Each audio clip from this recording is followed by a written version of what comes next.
Yung business na hindi planado, nakaka 70 kilos ng baboy at saka kalahating araw lang. Ayan yung pata. Yan, nagutay. Sa sobrang lambot. Ayun. Mapakare-kare, bulalo, sisig, talagang dinadayo at binabalik-balikan sa kanila dito. Ang lambot. Kaya tara, sabay-sabay tayong matakam at mag-food trip ng matindi.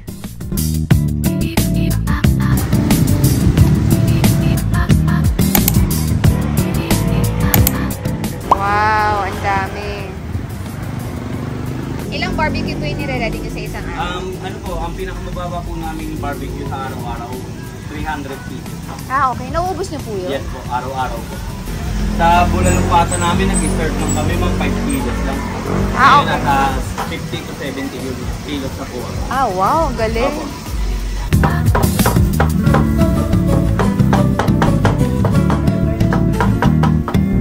Homemade din po yung siomai nyo? Opo, okay po din po namin yan, ma'am. Kailan po nagsimula itong bulaluhan nyo? Nag-start po kami, ma'am, parang last year lang po. Anong oras kami po?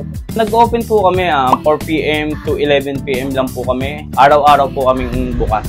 Kanina po nakwento nyo sa akin na kumbaga hindi planado tong pag-open nyo ng business. Yes Baka po, ma'am. pwede nyo po ma-share sa atin? Nag-start po kasi kami dito. Nag-boodle fight lang po kami ng family ko. Dalawang mag-asawa pong lumapit sa amin. Binentahan po ng asawa ko. Kaya po sila bumalik sila kinabukasan. At ayun, nag-request po sila na gawin namin business dahil masarap nga daw po ang luto namin. Wow. Kaya sinubukan po namin. Nag-start po kami 5 kilos lang. Ngayon po, 50 to 70 kilos na po kami. Wow. Sa pata pa lang po yun. Wala po yung ribs, wala po yung special. Tapos half day pa lang po yun, Yes ano? po. Ma'am, ito po ang bulalong pata po natin. 150 lang po siya with rice na. Pag dine-in po. Ito naman po yung kari-kari natin. May kasama rin po siyang pata. Ito po yung special pork bulalo po natin. Tapos ito po yung beef mami, spring chicken, meron din po tayo. Meron din po tayong chicken inasal at barbecue po. Yung homemade shanghai po natin at siomai, nakasalang pa po. Bakit niyo po naisipan sa palayok ilagay, sir? Para po mas kakaiba po siya. Yung tamang serving lang po, Yes sir, po. ha? Opo. Yes.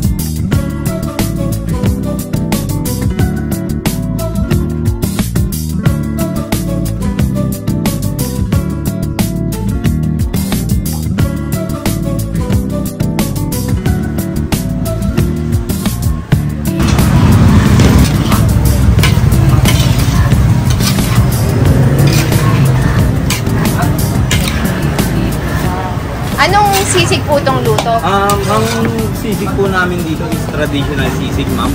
Kapampangan? Yes. Hindi po siya yung mga fried, yung crispy sisig. Hindi po. Okay. Saka itong sisig po natin, ma'am, fresh din po ang gamit natin dito. Wow, Patiner ang gamit natin. Young pork po. Galing. Ay, kaya naman po pala talagang wala pa kay isang taon pero Yes po. lumakas agad, no? Sobrang iba po talaga ang nilakas namin dito, ma'am. Kasi talagang binalik-balikan po nila yung lasa ng pagkain namin dito. Quality din, eh. Yes po. Hindi po siya puro MSG, ma'am. Dahil ano po talaga siya sariwa. Kaya masarap.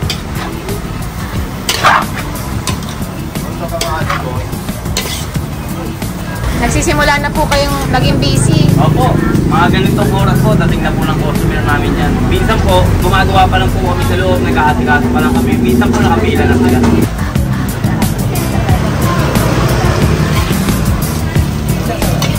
Ano po ang gagawin?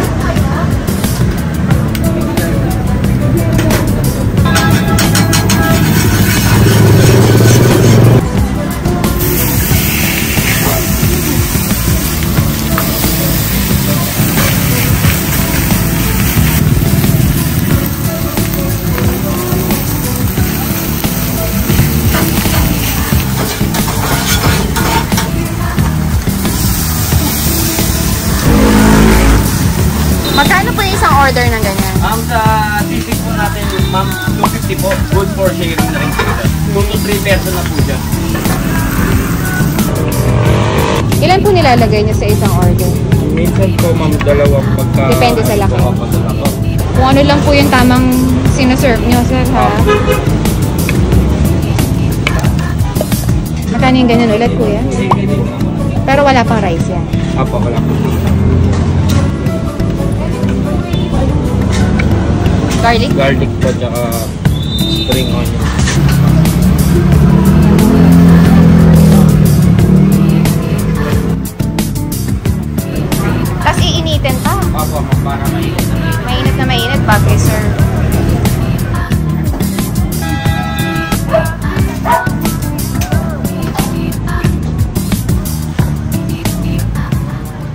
So, nandito tayo ngayon sa may Bulaluhan sa Maceda para i-try yung mga special nilang ino-offer dito. So, meron tayong bulalo special dito, 280 pesos. Yan. Ito naman yung kare-kare nila, 280 pesos din. Good for sharing na itong mga to ah. Ito naman yung kanilang sisig na traditional yung way nila. So, nasa sa inyo, may mga customer daw kasi na nagre-request na yung traditional lang, yung simpleng sisig lang. Pero meron ding iba, nagpapalagay ng mayonnaise. Ang kinagandahan sa kanila dito, lahat ng ginagamit nilang meat, fresh yan everyday. Walang frozen, walang imported. Actually, ang sabi kasi nung may-ari, syempre, masyado ng normal, kung bulalo lang, kung kare-kare lang. So, para maiba sila, sa palayok nila sinuserve. Unique nga naman, di ba? So, kung kakain kayong family, ang ganda ng presentation. Good for sharing na rin kasi siya eh. So, mag-e-enjoy na kayong pamilya. Sisig muna tayo. Kasi mainit pa yung bulalo eh. Yan.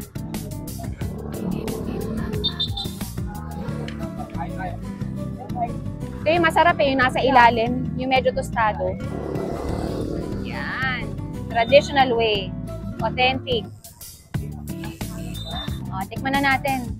Wow, isang solid na subo.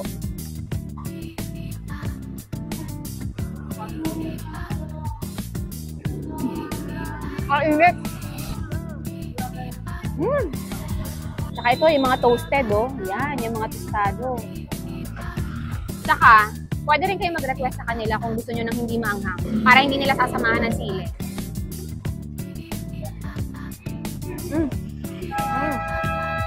May laban.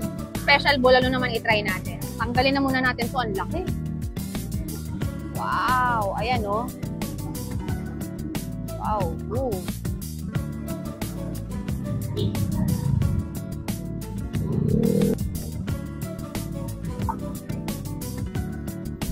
Wow, wow, wow, wow. Ooh. Talaga good for sharing.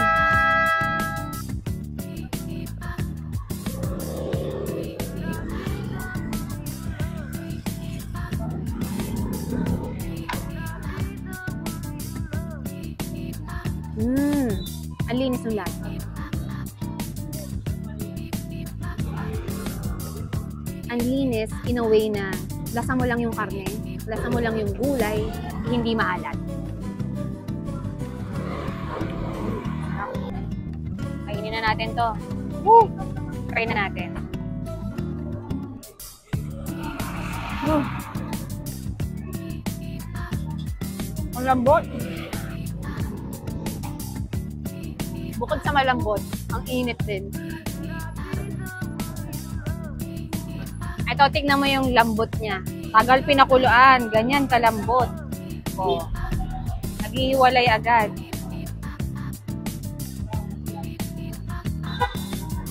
Siyempre.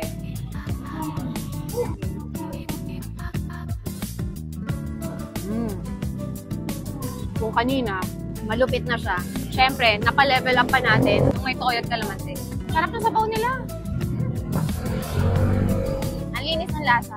Okay, natikman na natin. Move on naman tayo ngayon sa kare-kare. 280 pesos to, guys. Same din, good for sharing. Tikman na muna natin yung pinaka-sauce nila. Yan.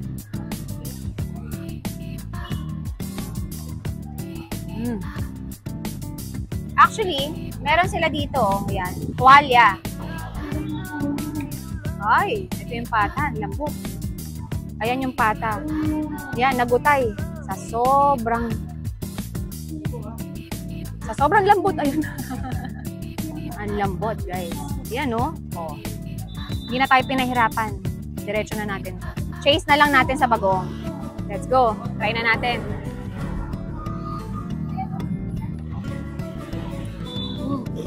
Bagoong.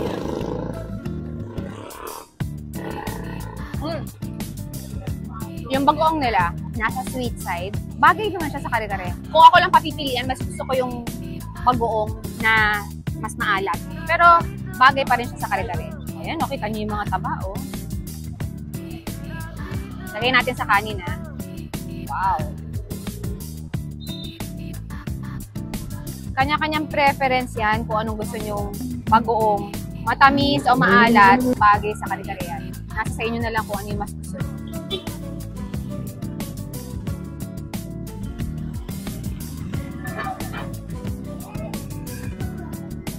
Yung vibe ng mga luto nila dito, para kang kumain sa bahay nyo, na niluto yung mga pagkain, may kasamang pagmamahal. Alam mo yung niluto ng nanay mo, may kasamang pagmamahal.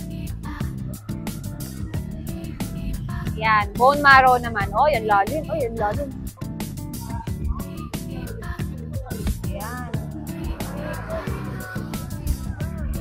Malalim siya, pero pwede na. Manipis lang kasi. Siyempre, kakainin natin yan.